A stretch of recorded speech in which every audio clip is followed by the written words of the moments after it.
Hey Movebubblers, it's Heather. This video is all about what is a guarantor. If that has been a question on your mind, keep watching this video.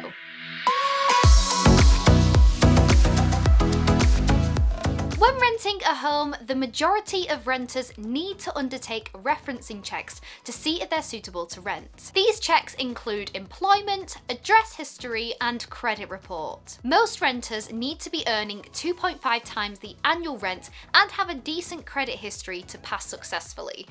But what happens if you don't meet those requirements? Fortunately for you, there is something called a guarantor that can help you. But you may be thinking, well, what is a guarantor? Well, don't worry, in this video, I'm going to tell you everything you need to know. A guarantor is a person who will take on the legal responsibility of the rent in case of an event that means that you can't pay it. Most tenant references will determine whether you can pay the rent comfortably, and if not, this is where a guarantor can help to add extra security. Most renters moving into a new home for the first time don't really need a guarantor. This is because you don't really have a credit history, so you could be a student or someone who's just started their first job, or perhaps you could be moving from overseas. If you can pay the rent without any issues, then the guarantor doesn't need to really step in. But you might be thinking, well, who can be a guarantor? Typically, a guarantor is a relative or a close friend, but doesn't always have to be. The main aspects needed to become a guarantor is that they need a good credit history and enough income that can cover their annual rent. Some guarantors might be rejected if they're retired or don't have enough savings. Most landlords will ask for a credit check on the guarantor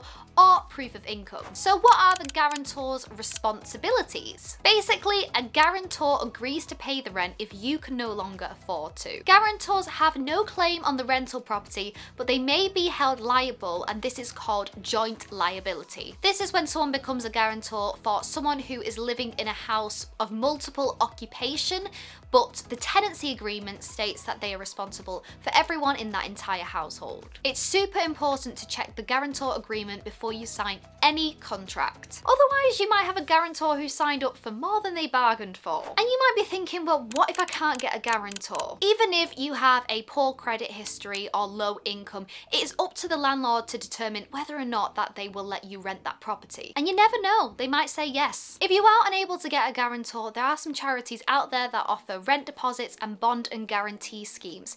However, you may need to pay them back. Hopefully, you won't need to use a guarantor when moving into your next rental property. However, it is just good to know that there is something out there to help you should you not be able to afford it. Renting is an exciting experience, especially if it's the first time living on your own. And having a guarantor could be the necessary step to make sure that you get the keys to your new home. Thank you so much for watching this video. I hope it helped you know a little bit more about the ins and outs of what a guarantor is and what they do. If you like this video, please give it a thumbs up and subscribe to the Movebubble channel because we're bringing you new videos every single week. And if you haven't already, make sure that you download the Movebubble app. It's completely free and there are thousands of properties on there for you to view, and they have something called video walkthroughs so you can check out the property in real time. Thanks so much for watching, and I'll see you in the next video.